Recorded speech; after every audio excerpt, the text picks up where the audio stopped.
Is there anything that anyone has a specific interest that Natris, if I don't leave this class knowing one thing, I want to know about this? No? It's depending on me to give you information. Like, I want to make sure that you get your money's worth now. I want to make sure that you don't leave this class and go, I really wish you would have talked about this. So, at any point in time, you kind of go, you know what, Natris, I'd really like for you to talk about how this plays in. Man, send me a note, text me, email me, anonymously, whatever, raise your hand in class, say something. Like, that is what it is. Like, I hope that I don't, careful. I hope I don't just stand up here and just bore the crap out of you. Like, I'm hoping to be able to have that interaction. I think that's what those articles are going to do.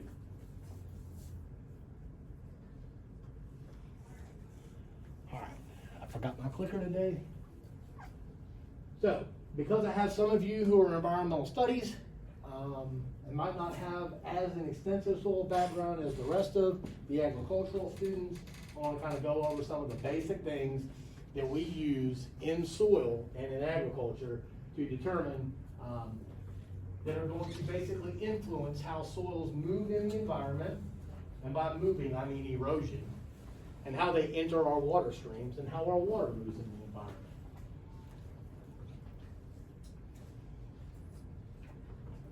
That was not the animation that I thought I had in there. But anyhow, color. You can look at a soil, look at its color. If it's light, it probably has a lot of organic matter. No, not much organic matter, right? So that's one thing that you can do. Like, you can instantly walk up and go, dark soil probably has some organic matter going on somewhere. Texture. Texture is one of the biggest ones, and that's why I taught it so much in soils. Texture by feel. You can pick up a handful of soil, quickly see if you can make a ribbon out of it, and that tells you how much clay is in there. And you go, you know what, there's a lot of clay in here, it's probably not going to erode very well. But if you pick it up and it doesn't make a ribbon, it's kind of friable. And by friable, I mean it just kind of disintegrates and breaks apart. Guess what's going to happen when a raindrop hits it? Gone. Exactly. And that's really what it's about, is making sure that that soil stays in place. Clay content is going to adsorb to more clay content. And that goes in with the consistence. And so we'll talk about consistence a little bit later, but how friable it is. Can I crush this piece of soil? And that has to do with the texture, sand, silt, and clay. Shrink and swell potential. Shrink and swell means what type of clay content?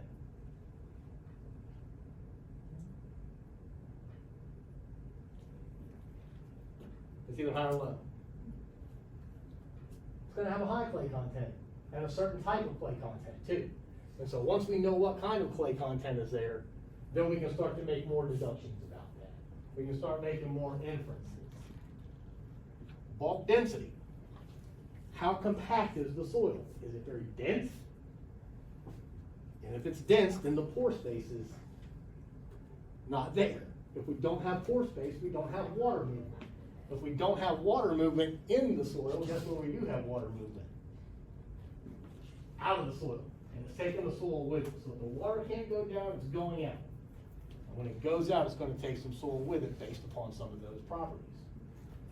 That goes with permeability, infiltration, drainage, depth, available water holding capacity. And so there's this thing called antecedent moisture content. Antecedent means how much moisture was there before it started raining. And that has a big impact on how much water that soil can hold, right? Because if it's already saturated, guess what's going to happen when it rains? It may have great permeability, but all the pore space is taken up. So now we're going to get more runoff, and that happens when we have those seasonally, where it just rains forever. Does it do that in Tennessee? Or like in March, it just rains all the time, and then so in October, it rains all the time. And for those of us in ag, you know what 2 times those are? planting and harvest. The two most important times of our season are planting and harvest. And if we don't get it planted, we don't get it harvested. If we don't get it harvested, we might not have a farm next year. So like knowing those things during that seasonal time, that is when you can experience most of their erosion or runoff. Reaction is going to be our pH, cation exchange, and landscape position. Everyone caught up here? If I go too fast, please tell me. Okay? I tried to set this up enough so that I'm not going over things very quickly and that some notes can be taken. Some students will learn best that way.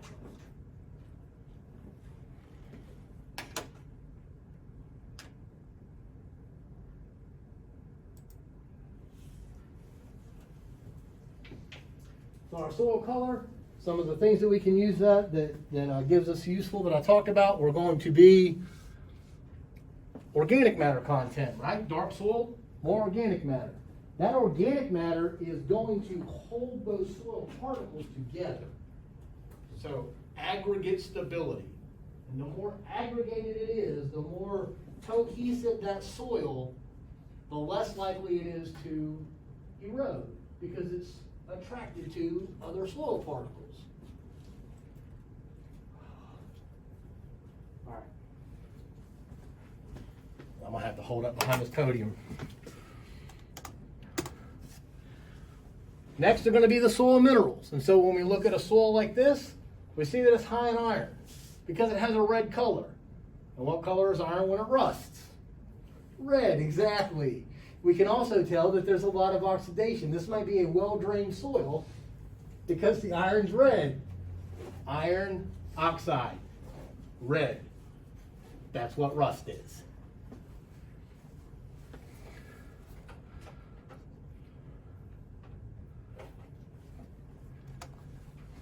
And then next is going to be how high the water table is. That color is going to let us know where we have zones of illuviation, eluviation. This is going back to soils. But when water moves into a soil from the bottom, when it leaves out, it will pull some of those nutrients and minerals with it. Okay? So not only do we have to worry about what is percolating and infiltrating and percolating through the soil, but we have to worry about some swell where the rainfall over here travels into the soil and then rises from the bottom and then pulls all that stuff back out.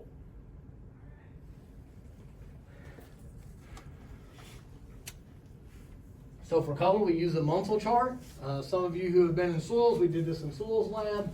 Basically what this is there are certain characteristics within each one of these gems. And I like to use this as a communication system so that if someone in Mississippi has a soil problem and they have a soil color and they can tell me that it is a 2.5Y63, I know what they're doing. Like we can have some communication. Like, this is what I'm looking at here, and that's what you're looking at there. And those properties are typically going to be about the same, and we can start to have a conversation back and forth about things that do work, things that don't work, and now it's not. I have the soil and it's red. How red is it? Pretty red. That's a qualitative measure. This is a way to quantitatively identify soil and some of the soil properties about it.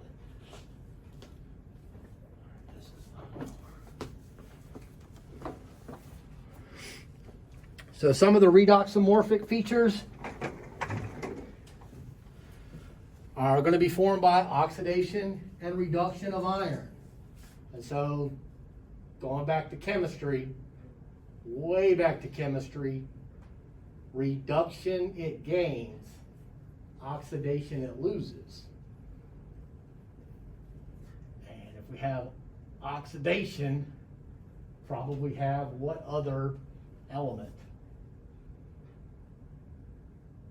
Yes, ma'am, oxygen. That's right, I know. And if we have a reduction, then we're without oxygen. So aerobic and anaerobic. And how do we get rid of oxygen in the soil? What do we fill the pore space with?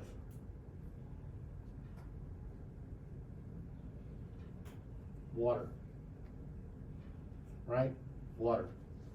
So now we have this problem where we have water coming in from the top, we have water coming in from the bottom, and some of that most of it, we can't control the weather. We can't control the groundwater. So that water table, so knowing where your water table is going to be very instrumental. Also knowing what your weather patterns are.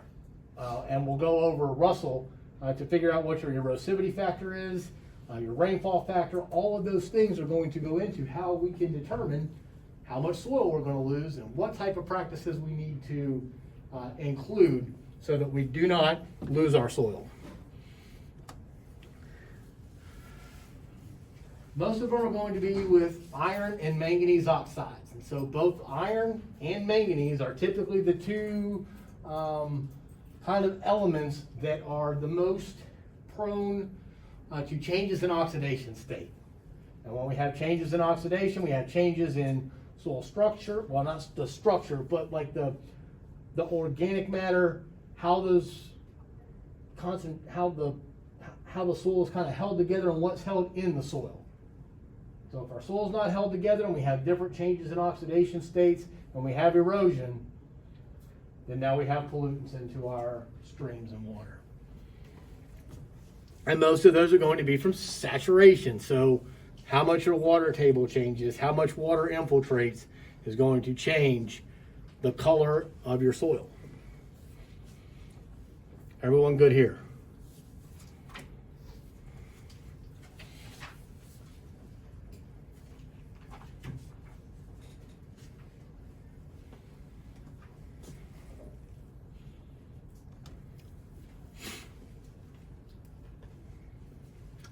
Again, more concentrations. You can see right here, I wonder which one. You can start to see that we're getting more concentrations where those nutrients have moved with the water and then settled in this little, located in this little pocket, and then either oxidized or reduced based upon the saturation. So rainfall, water table, how saturated is the soil is going to determine oxidation and reduction. We'll kind of going over that. We'll end up going over that a little bit when we start talking about how to remediate water, phytoremediation, bioremediation, things of that nature.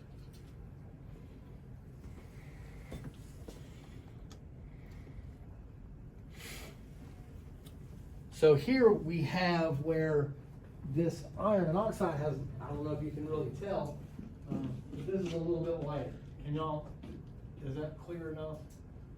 So where this bracket is, I think maybe it's that projector. This is a much lighter material. And so that material that was in this zone has now moved out, has leached into this zone, which is darker, right? And so with depth. So we have infiltration that has moved through and carried some of this topsoil and this organic matter down to here. But eventually that water has moved through the soil and taken with it the clay content, some of the other nutrients, and moved it into a lower horizon.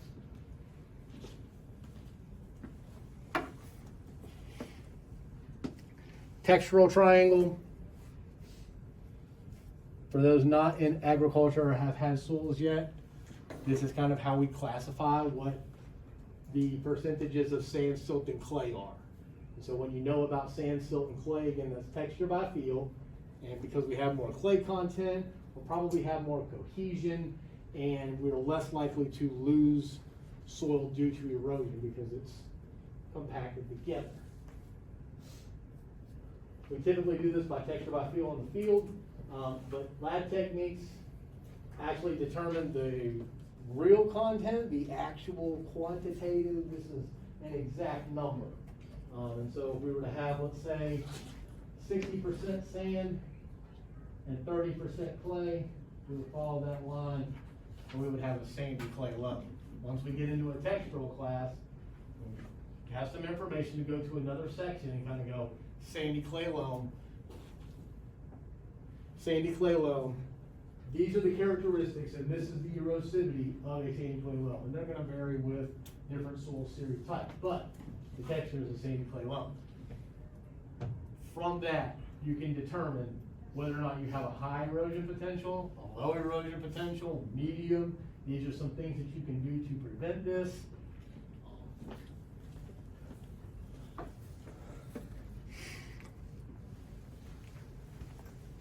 So as we have more sand in our soils, they become more friable. So if we were to take that for the consistency, if we were to take a sandy soil, it wouldn't hold together very well. In Soils Lab, we did it where we dropped it on the table, right? Some of them just, right? Because it's kind of like the sandcastle thing. It can only hold so much, like it'll only stay together. But you can take a nice hefty handful of some clay soil and you can make a really good mud ball. Kind of like snow. We got snow the other day. I was playing, and if you really compact that down, that snowball isn't going to break up. So if you have clay, you can compact that more, but if you have sand, you can't. So kind of a similar thing. It's the friability of it, so it does not have the plasticity. If you were to do texture by feel, you would get a ribbon about this much, right? Because it wouldn't, if we were to use clay, I can make that ribbon. It sticks together, but sand doesn't. So it doesn't have the organic matter, it doesn't have the cohesive properties because it's mostly sand, which is quartz, like at the beach. That's the reason why they have sand at the beach, because the water flows through it. It doesn't hold water or nutrients very well. But also at the same point in time, remember we talked about that if the water doesn't infiltrate and flow through the soil, what happens to it? It runs off, right? So having a good mixture of that sand is going to allow some of that water. We open up the pore space and the infiltration. Some of those things we really can't fix though, right? I can't add more sand to an acre or 2 acres or along a slope. So there's a balance, especially in agricultural systems, trying to make sure that you have the right porosity for the right crop. Now in rice, we want it to be clay, we want it compacted so we can hold that water in there. But that water will again run off based upon how much sand and silt and clay and the pore space that we have inside of that. So knowing this is going to help you know how much permeability, infiltration, drainage that you have. If we can get most of the water to go down, we have less water going off. Silt, kind of in between. Sand, silt, and clay. One is really grainy, one is really small. Silt is kind of in between there. Silt has a problem because it will shift. It does not hold together well. That's kind of like the stuff that's at the bottom of the lake. The foot kind of goes through it, doesn't it? Because it's just kind of settled there. It doesn't have very much structure or support. Now, if we don't have structure and support, that can give us some big problems in engineering systems. Also, in certain cropping systems, because we don't have any permeability. So we're kind of stuck there. Again, there are some things that we can't control. This class is about learning how we can take measures to control the things we can. Pretty much slowing water from running off. Hopefully that it infiltrates into the soil and makes it to the water table. Was everyone good on that last slide?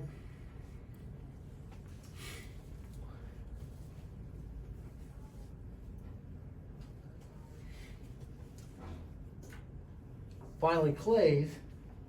Clays are going to have the biggest effect on everything. From aggregation, so we can hold that soil together, but also at the same point in time, they're so small, it takes so many of them, they're compacted, they hold together, that the pore space does not allow for infiltration into the soil.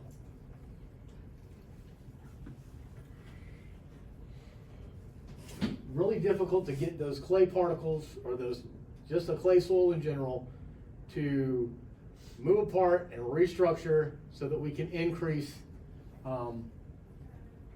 water movement through the soil. Because what happens when we till a clay soil? Form a lot of clods, right?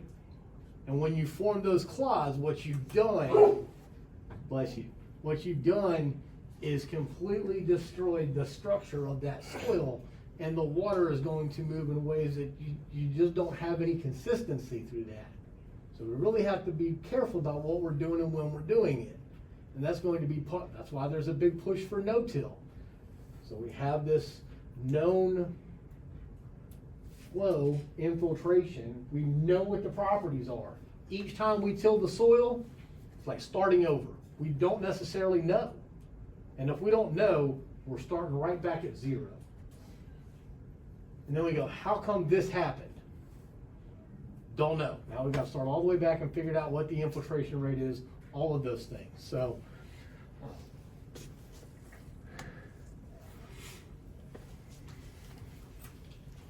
who's got me on the time over there? 12:37. 12:37. 1:30, so got an hour. All right, cool. So, structure is going to be the arrangement of the soil particles. And that is going to be based on some sort of compaction or the formation of those particles. The role in water movement is going to create those channels, macropores, micropores. A sandy soil has large macropores, so water is going to move more. Clay soils would not. They're going to compact more. And that structure, the porosity, is going to be off, is going to cause us problems. So understanding the arrangement and the structure is going to help us understand how water is going to move through that soil.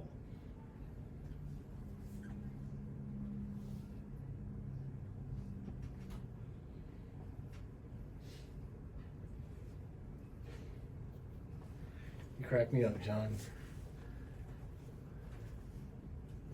John's got a photographic memory. He dreams of stuff in his sleep. Everybody good on this slide?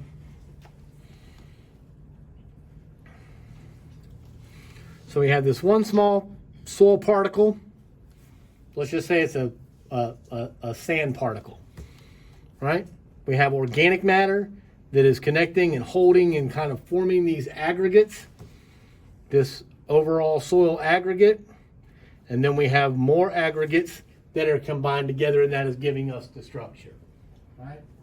So it's a particle, an aggregate is a combination, the accumulation of those particles and how they are arranged.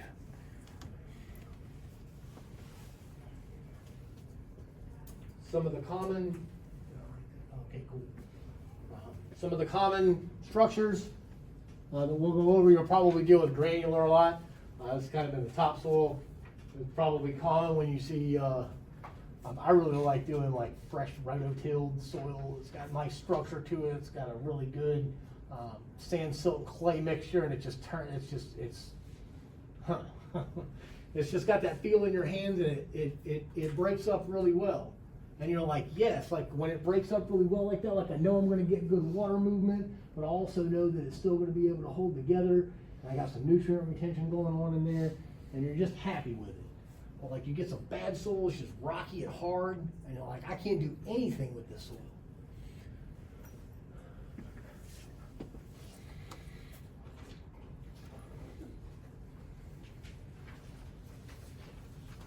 I'm trying to remember how much. No, go ahead. I wanted to. Okay, cool. I didn't make y'all write a whole bunch of stuff on there.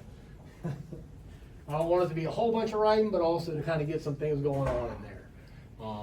Again, you can see this is typically, when you have it in your hand, I know you've seen it at the greenhouse, when it's fresh soil, it's just been tilled, it's got nice structure. You can put that in a pot, it settles well, you know water's going to drain through it really well, and you can plant into it, your roots are going to grow. Kind of just some common sense type things here. They're called granules. And that the pattern is called granule, mostly found in topsoil.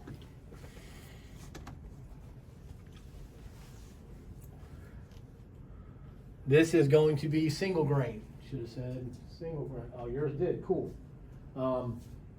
This is like sand. it's just one grain. There's no structure to sand. I mean, you can hold it together and it's gonna stay there a little bit, but for the most part, it'll fall and break, and there's no structure. You have really good infiltration and water movement, but again, you're not going to hold on to you're not going to hold on to nutrients, so anything that is in the soil will be easily leached. It doesn't have a lot of CEC, and it's very easily transported. So these are the problems with wind erosion, is that wind can pick that one single granule up and move it. And if it picks one up, it can pick a lot of them up. And when it picks a lot of them up, we start getting wasting, and we start getting erosion, and next thing you know, we don't have anything left anymore because our structure of that soil was single grain, and now we don't have any grain. Blocky, this is what happens when you till a clay soil and then let it dry. And once it dries, you're screwed. You're not getting it back to the way that it was unless you completely pulverize it, which totally destroys all the structure, and you are basically starting over at zero again. And you don't have any control over anything, so knowing when to till so that you can get the outcome that you want, so that in case if it does dry, now I will tell you that is some tough stuff to break up. For my PhD, we did, I would have to excavate this soil from this field. And of course we wanted the clay soil because we wanted the cation and the anion exchange and organic matter, and this is what we're going to use for a wetland, blah, blah, blah, blah, blah, blah. And then we would have to take all this soil out of the field and then put it in a greenhouse and dry. We had a really hot greenhouse with a lot of air movement through it. And so while, if I pull it out of the field and it's got this nice block to it, at the right moisture content, it breaks up great. And I'm like, oh yeah, I can get it in, I can do this thing, and it's not breaking my hands. And I go, oh. And then I've got soil from that end of the classroom to this end of the classroom. And I'm just one person. So I can only break up so much. I go, okay, well cool, I work an hour. All right, I'm gonna go to lunch, come back, start to get a little harder. Working as much as I can. When I come back in the morning, I can't do anything with it because it's blocky like this. It's turned into concrete. There's nothing I can do. I can add some water to it. I can add more water to it and kind of open that up a little bit. Maybe I can get the right moisture consistency, but that water didn't make it all the way through. So if you till the clay soil and let it dry, you're done. So knowing when to till your soil, if you're going to till it, is important.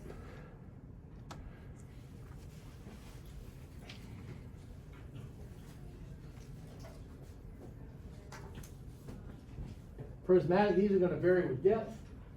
Mostly seen in high clay content, and high shrink and swell clays because they form apart. That cracks.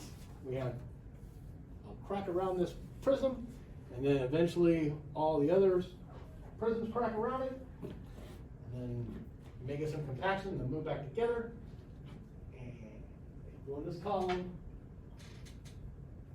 call that prismatic. High shrink swell clays, where you're typically going to find these types of structures.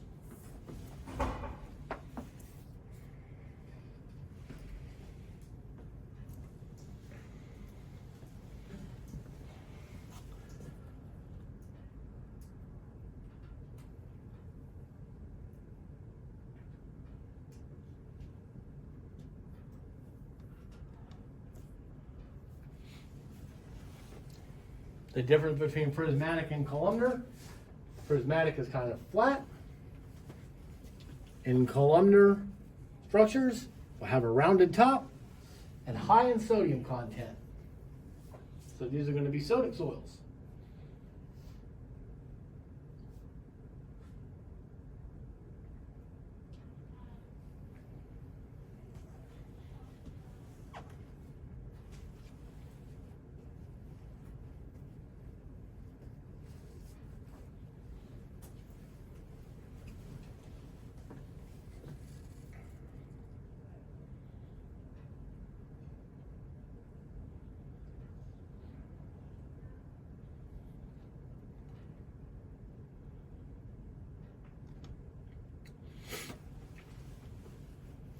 This one's the tough one. Clay. So,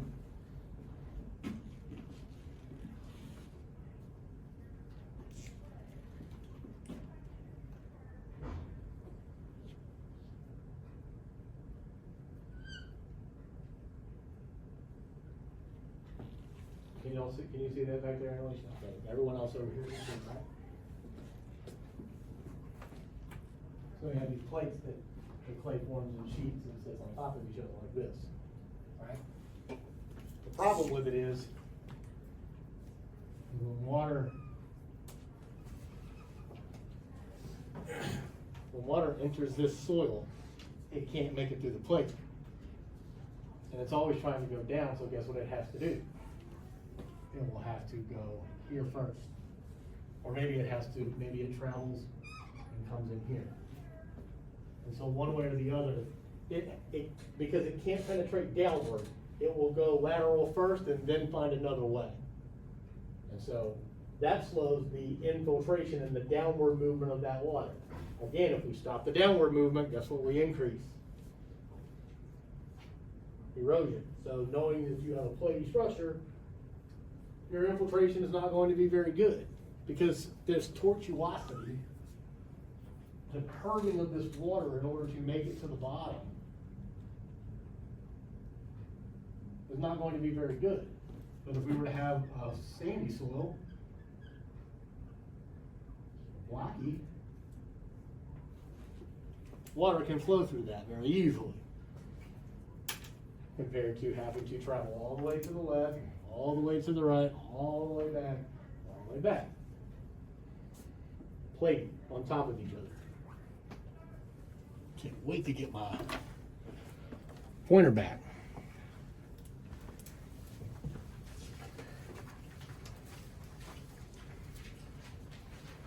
And then a wedge structure is going to be wedged across where we have one thin end, one fat end.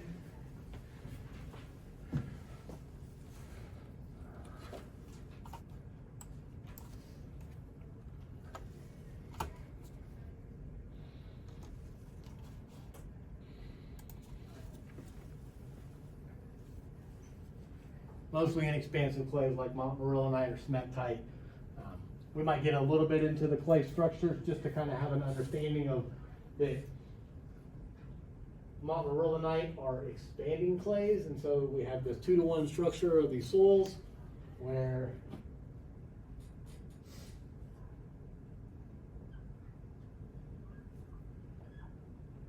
I just kind of separated this out for the sake of the drawing.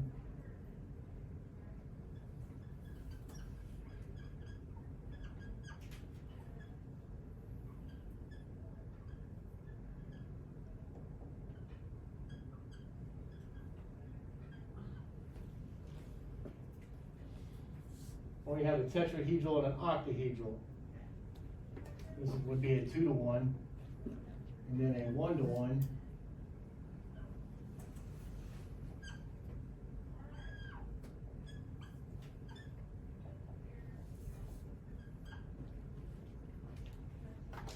So not to get too much into the chemistry side of it, not to get too much into the going all the way back to the beginning of soils. We'll look at these a little bit later, but for the moment of today is that you have a 1-to-1, and the charges are balanced enough such that there is no movement. Hydrogen bonding stops the separation of a tetrahedral and an octahedral. Everything's kind of balanced there. It's held together really, really tight. If you go out, there's several places around here. If you go out on Neal Street, they're building something over there, right past Lowe's. That red clay, that is kaolinite. That's a 1-to-1. They build on that because it does not move. It is held together tightly. You don't have to worry about. First off, there's no.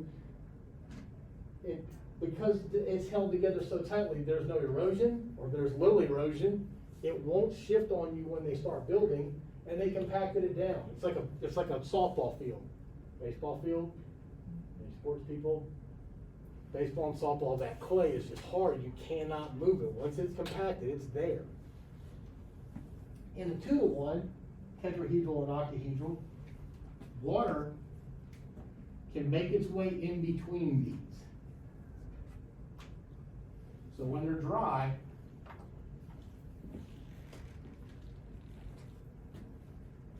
tetrahedral, octahedral. So that when they're dry, they're pretty much together. When it's wet, because, so,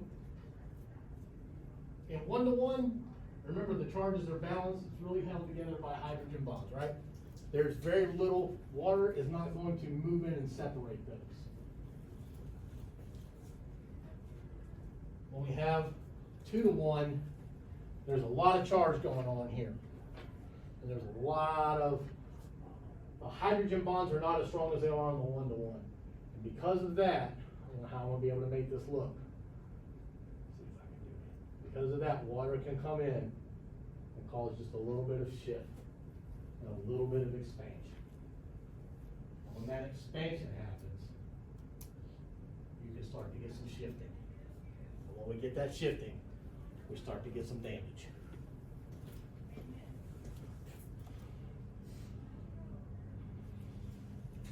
And we'll see that in just a minute.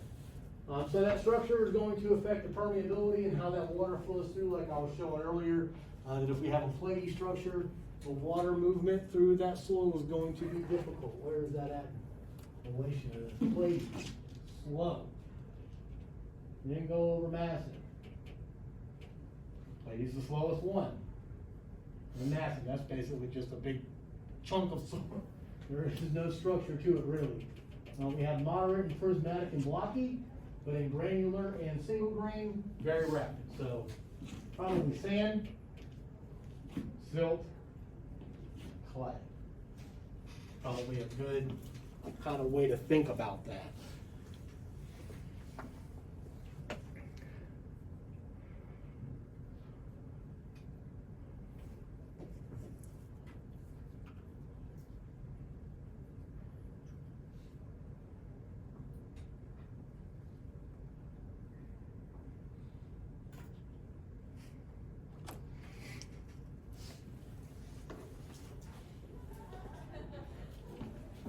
Friable sand fragments, not a lot of clotting, sub-rounded, quite porous. Water will flow through the soil fairly well. Water will flow through this soil fast at first, but will fill this up and eventually fill this up. It will flow through this, but once it hits here, it does not continue to move. Very few pores.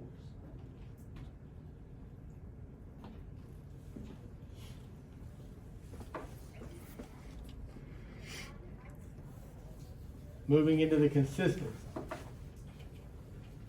To take a piece of soil, let's say we have a, and I guess the best thing to think about with this would be a granular type soil. Well, we've got this soil's nice, it breaks up well, but it still holds together also. So you can take this piece of soil and crush it or push it between your fingers and see what the resistance is to crushing. Basically, dealing with pressure. How does it hold up? Does it have some cohesion? Like a piece of clay. You can take a piece of clay and almost get it all the way down to flat. And you still won't have any on the table, right? But if you were to take like a sandy soil, it would fall all over the table. We use this for rupture, resistance, stickiness, plasticity. The more clay content, the more sticky it's going to be, the more plasticity it's going to have. So how far can you stretch that out before it falls on the table? Much like the texture by feel.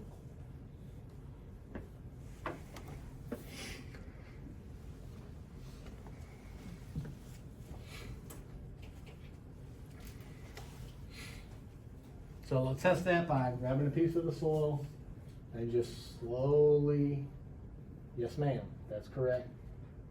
And that's one way that you'll be able to tell them whether or not how it ruptures.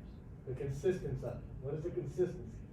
Crush underneath the soil. If you were to take some of that red dirt clay, that's not going to crush. I mean, that's the stuff we played with in school, right?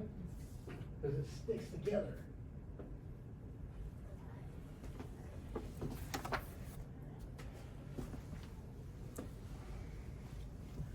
And the stickiness. And so some of y'all might remember from Soils Lab. Did that just move on me? And I didn't get the opportunity to bring some of it. But y'all remember when we did texture by feel and that red clay was all over your hands, and it was like really hard to kind of push, to kind of get that off. It was sticking to itself. Stickiness, plasticity. Like we could make that into a very long ribbon.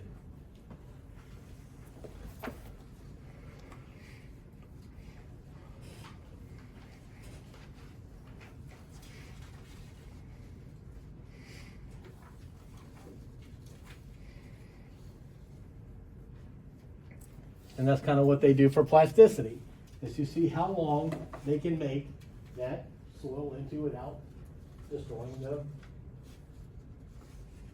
without it being deformed, without a rupture, without it breaking.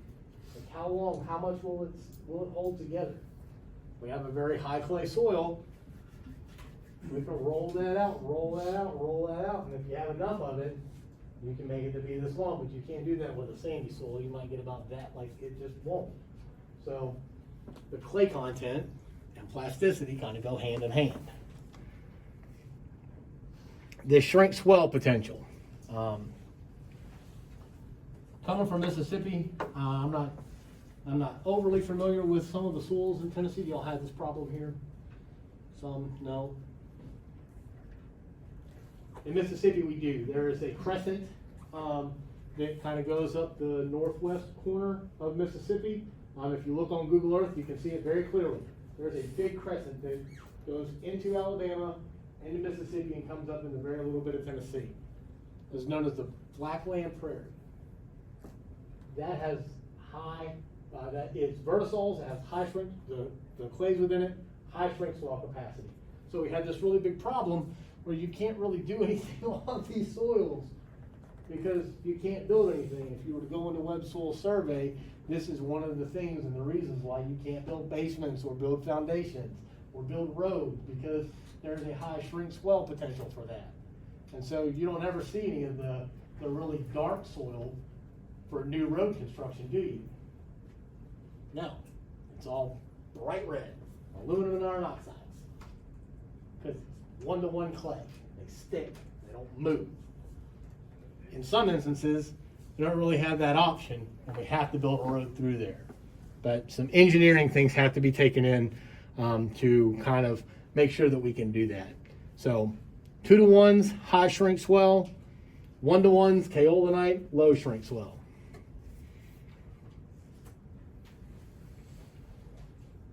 And you might hear me mention montmorillonite and smectite interchangeably. They're just two different types of, very similar types of 2-to-1 clays. And that's where we start getting into that soil chemistry thing, and some people want to call it this, and no one can agree on anything, it seems. We can never just call it the same thing. Someone has to be something different. This is a problem that we find in Mississippi very often. They look at the Web Soil Survey and they say, oh, you know what, we're going to have some problems there. And they say, it'll be all right, just build it. And then a little while later, you start to see these cracks on the insides of the walls. You go, how'd that happen? Well, your foundation has shifted.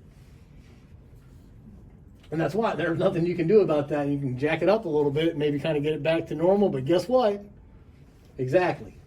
Because they shift so easily, you can't overcome that.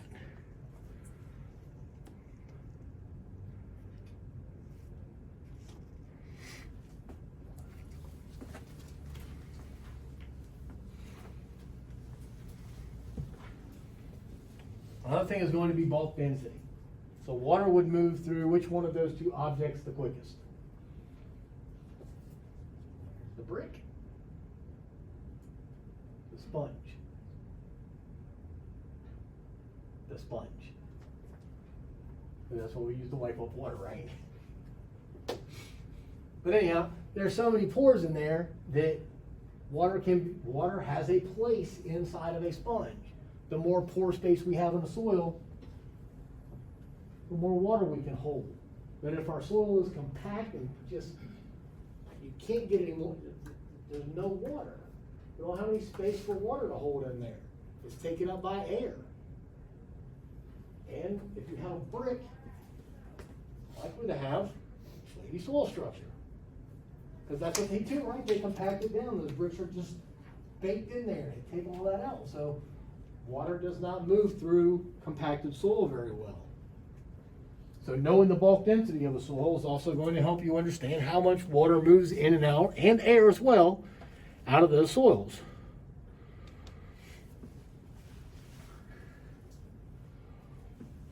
What's important to know is that the typical bulk density is about 1.6 grams per cubic centimeter.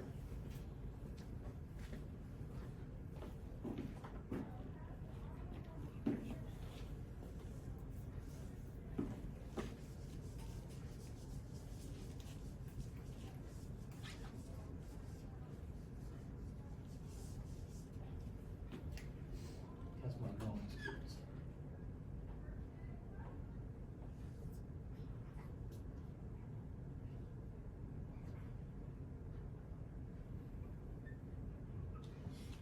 So typically what we'll do is we'll have this little like 2-inch ring,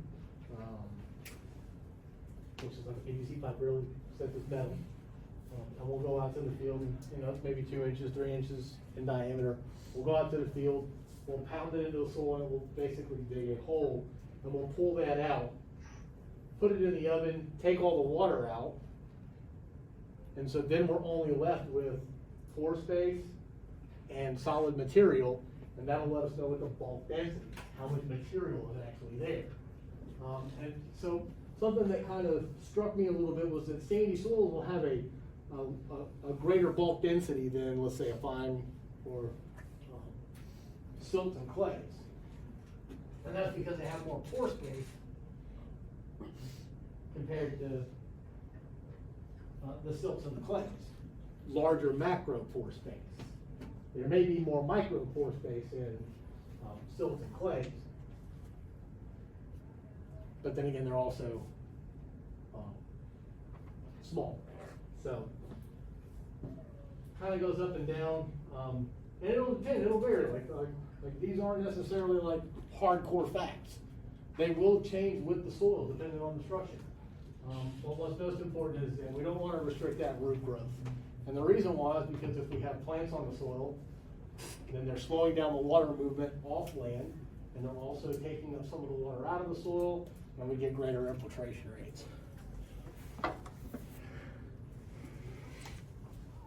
Soil compaction is going to restrict our rooting depth. Can't grow through brick. One plant will. You've all seen that one flower that's growing in the middle of the sidewalk. I got you, brother. But there's not a lot growing there. And that one plant is doing the best that it can to get up, right?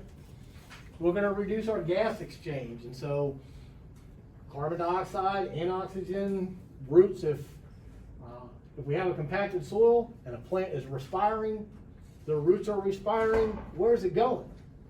There's no pore space for the gas to exchange or to leave or to move. So now we're starting to get this suffocation of these plant roots. And they can't get any water, they can't breathe, eventually they die. Reduces water movement and also uptake, because if we don't have any water in the soil, no water in the plant.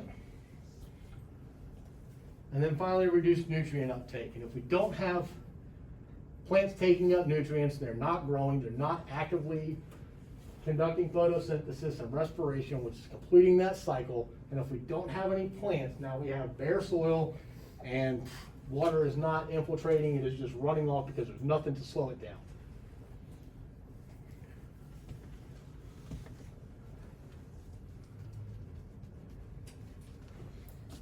How are we doing on time? 106. Okay.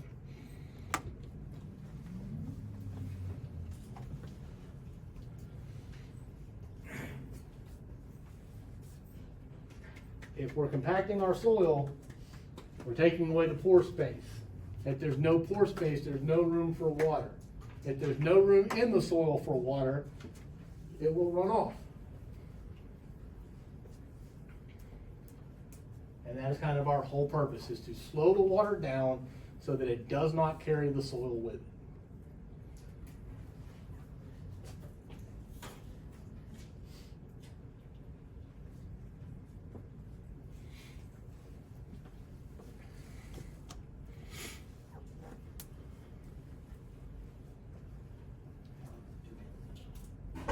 Cool. The things that are going to influence the permeability are going to be the texture, sand, soap, and clay. I know it's kind of redundant, I'm trying to keep this in. The structure, the bulk density, and the connectivity, and the type of macropores that we have.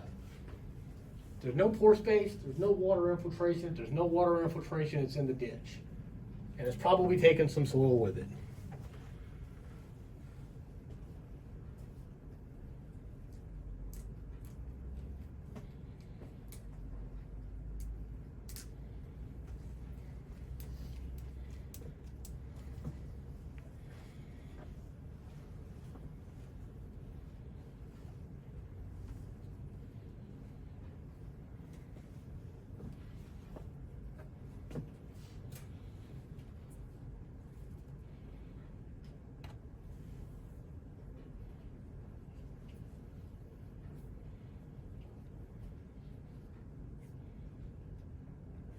Everyone good here?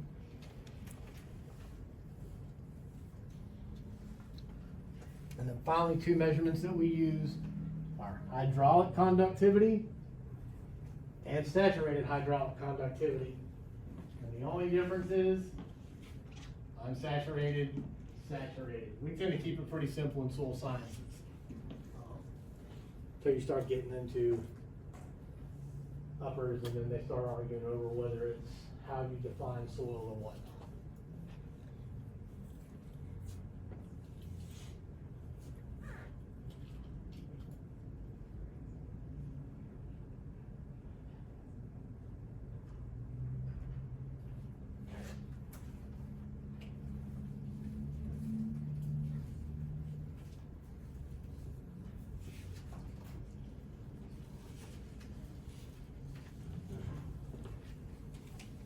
What we got left? Page one.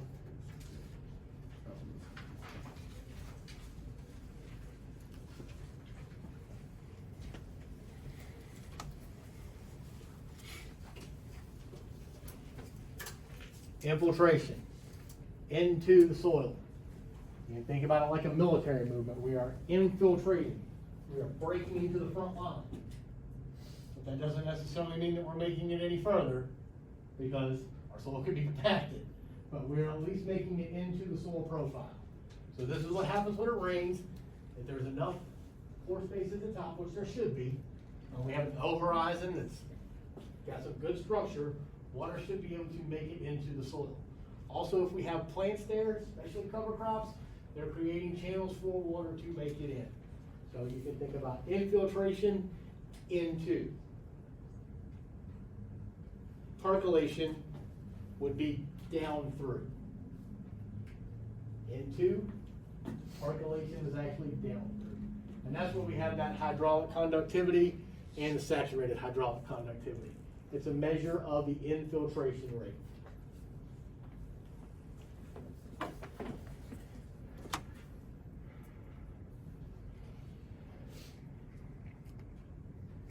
Knowing the internal soil drainage is going to be the most important thing about land use and management decisions. If your soil doesn't drain very well, probably shouldn't grow corn. Nope.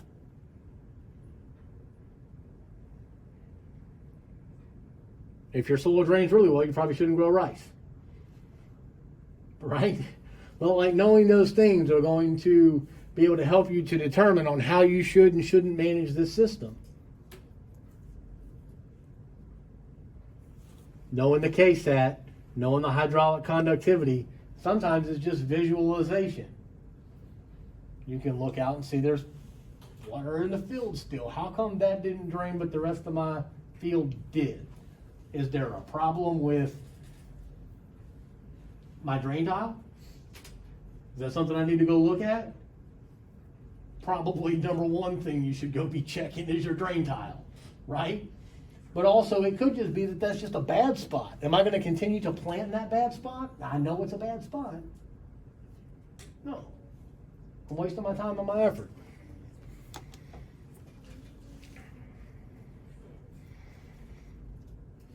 It could just be that the water table is just high right there. But maybe not in some other place. That's got to do with movement of the water through, like lateral movement through the soil profile. So like there's a couple of things that you kind of got to know and at least kind of either deduce and kind of take out. How much we looking on, Nathan? We got just a couple more slides left? How many slides we got left? 8? Cool. Hopefully there's not a lot of stuff written in there.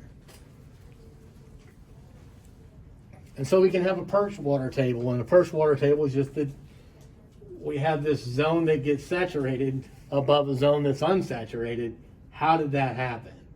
And that's because we might have a sandy soil on top of a clay soil, but water still moved into the sandy soil and just couldn't make it through the clay soil.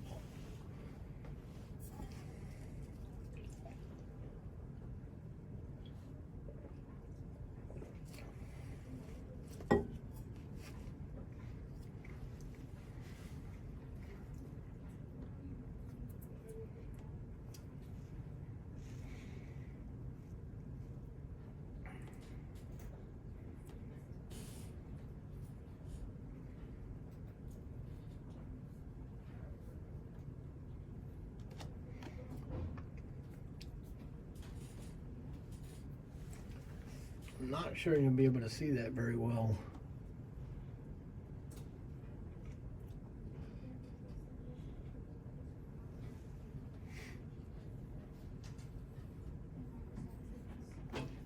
And so that's how water would flow into that saturated, but still leave the bottom unsaturated, right? Or we have unsaturated, oversaturated. Several different experiments are done in Washington. I want to say it's the University of Washington, where they actually showed the drip and you can see the water movement.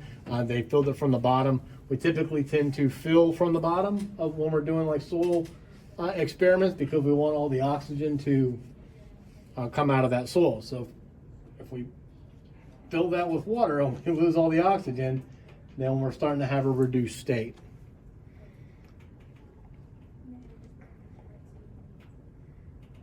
And then our water table ends up back down. Some things that are going to influence that are rainfall variability. We're having a big problem with that in the world, aren't we? It doesn't rain when it used to, and now it rains when it didn't used to. You can't. Unpredictable weather patterns are really causing us some big problems. But typically in the winter and the early spring months, right when we're trying to get into the field, you know what?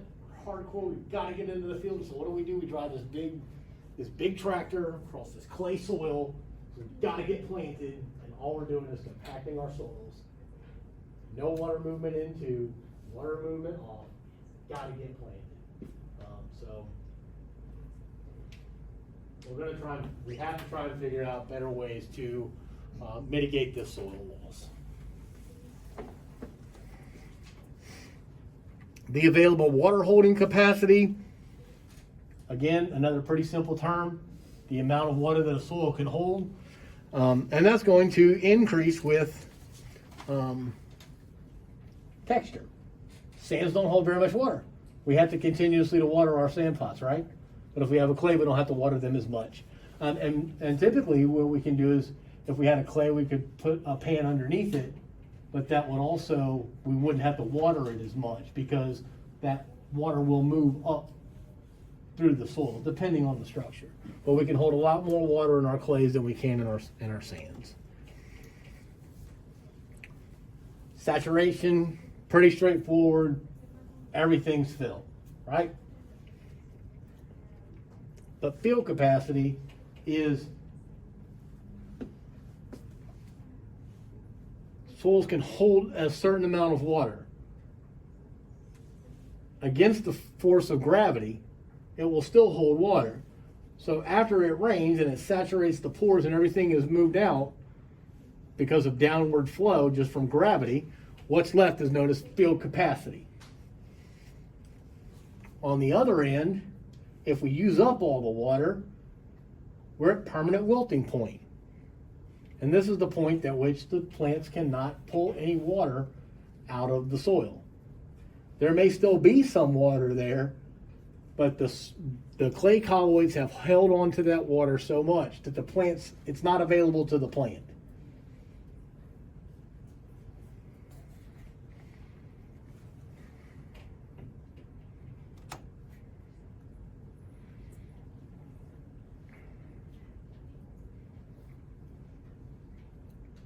Again, the usable depth is going to be important for land management decisions. You wouldn't want to grow cotton on a soil that's only productive for 3 inches. Your cotton's not going to be very productive either. So like knowing these things are going to help you manage your land. Maybe I need to rethink what I'm planting there. If I only have a usable depth of this much, I need to make sure that my plant roots aren't going to exceed 1 foot. All that's a very simple change. Sometimes we have to adapt to the land.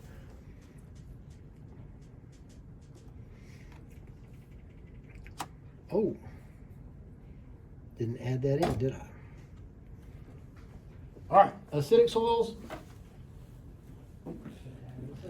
Acidic is going to be where the hydrogen is greater than hydroxyls.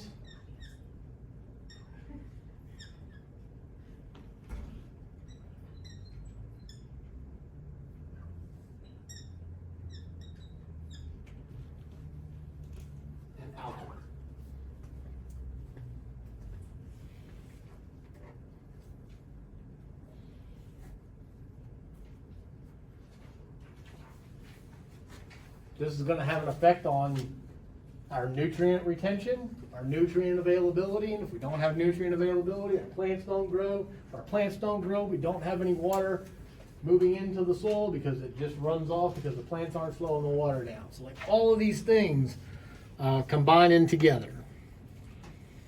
And then CEC is just the ability of the soil to hold on to cations, which goes along with nutrient retention. So if we don't have nutrient retention, not plants, now we have more runoff. Is this near the end? Is that the last slide? Cool. All right. 2 more minutes. How was the layout? How was the structure of how I presented this material? Good? Bad? Does it need to be changed something? Because if not, I'm going to roll with this. And if it's not good, the class isn't going to be good. So, are y'all okay with how that was laid out? Yes, ma'am.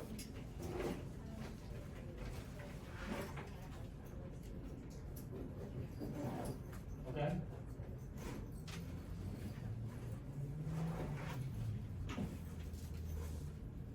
Okay. I'll end up posting, I'll post the regular slides that I'm going to give, and then if you'd like to pull that in, and that way you're not filling it in, you can go back and look, or I'm going to end up posting this online, so if it's something you want to kind of, you know what, I've got these and I can throw those in. Some people mentioned last semester that they love watching how crazy I am of the videos. Y'all might see that. Y'all might see that a little bit later. I know it's the first day. And as we get to know each other and interact, it's going to be a lot better. So I'll try to take that into consideration and try to figure out how we can get that better so that it works. Okay? Cool. All right.